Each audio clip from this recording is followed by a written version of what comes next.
সামাজিক, রাজনৈতিক, অর্থনৈতিক, ব্যক্তিগত, পারিবারিক, মনস্তান্ত্রিক ক্ষেত্রে যতই সমস্যা থাকুক না কেন, সকল সমস্যার সমাধান ইউটিউব এবং গুগলে পাওয়া যায়। কি বিশ্বাস হচ্ছে না তো? এখনই আপনাদেরকে তার একটা প্রমাণ আমি দেখিয়ে দিব। এটা হচ্ছে জাদুর বাক্স। এই জাদুর বাক্সর ভিতরে কি থাকতে পারে আপনারা একটু চিন্তা করেন তো। যাই হোক, এই জাদুর বাক্সটা আমি 3 দিন হলো আমার কাছে সংরক্ষণ করে রেখেছি। আজকে আমি এই জাদুর বাক্সটা খুলে দেখব যে আমার জাদুটা কাজ করেছে কিনা। যাই হোক, আপনাদের সামনে আমি আসল কথাটা তুলে ধরতেছি।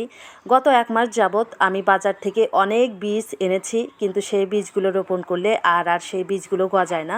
এই বীজগুলো হচ্ছে সবজির বীজ। আমি প্রত্যেকবারই সবজির বীজ রোপণ করি আর অনেক সবজি খাওয়া হয় সেই গাছগুলো থেকে, কিন্তু এবার অতিরিক্ত খরার কারণে আমি যতবারই বীজ রোপণ করেছি সেই বীজগুলো কিন্তু আর গজায় নাই। আমি অনেক টেনশনে পড়ে গিয়েছিলাম, তাহলে কি আমার আর এবার সবজির বীজ রোপণ করা হবে না? এবার কি তাহলে সবজি খেতে পারবো না? অনেক চিন্তা ভাবনার পর আমি ইউটিউবে সার্চ করি যে কিভাবে মাটি ছাড়া বীজ থেকে চারা তৈরি করা যায়। ঠিক তখনই আমার সামনে একটা ভিডিও আসে, যে ভিডিওতে টিস্যুর মাধ্যমে চারা তৈরি করা হচ্ছে। আমি যেরকমভাবে ভিডিওতে দেখানো হয়েছে, বীজ 24 ঘন্টা ভিজিয়ে রেখে তারপরে টিস্যু পেপার ভিজিয়ে তার ভিতরে বীজগুলো এবার এই টিস্যু পেপার সহ বীজগুলোকে একটা বাক্সের ভিতরে তুলে 2 দিন ঢাকা দিয়ে রাখতে হবে, কোনোভাবেই খোলা যাবে না। এবং 2 দিন পরে ঢাকনাটা খুলে আপনি গাছ দেখতে পারবেন, সেই গাছগুলো আপনি রোপণ করে দিবেন। ঠিক তাই হলো। আমি কিন্তু ভিডিওতে যেরকম প্রসেসে দেখানো হয়েছে ঠিক ওইরকমভাবেই আমি বীজগুলোকে ভিজিয়ে রেখে তারপরে টিস্যু পেপার ভিজিয়ে 2 দিন আমি বাক্সের ভিতরে রেখে ঢাকা দিয়ে রেখেছিলাম। 2 দিন পর আজকে আমি এই বাক্সটা খুললাম। আমার দেখে তো খুবই ভালো লাগতেছে, কারণ সবগুলো বীজই কিন্তু গজিয়েছে। আপনারা তার প্রমাণ দেখতেই পারতেছেন। দেখেন, এটা হচ্ছে শশার বীজ, আর একটা হচ্ছে বটবডি আনাজের বীজ, এবং অন্যটা হচ্ছে মিষ্টি কুমড়ার বীজ।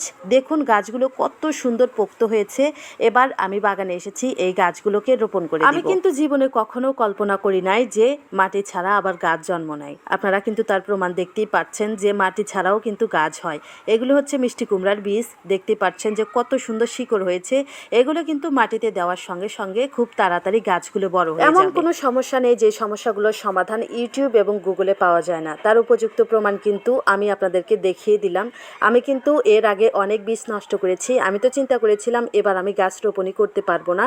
তারপরে ইউটিউবের মাধ্যমে কিন্তু আমি সমাধান পেয়ে গাছগুলো তৈরি করতে পারলাম। যাই হোক বন্ধুরা, সবাই ভালো থাকবেন, সুস্থ থাকবেন। পরবর্তী ভিডিওতে আবারও দেখা হবে। যদি ভিডিওটা ভালো লেগে থাকে দয়া করে লাইক, কমেন্ট, শেয়ার করে দিবেন।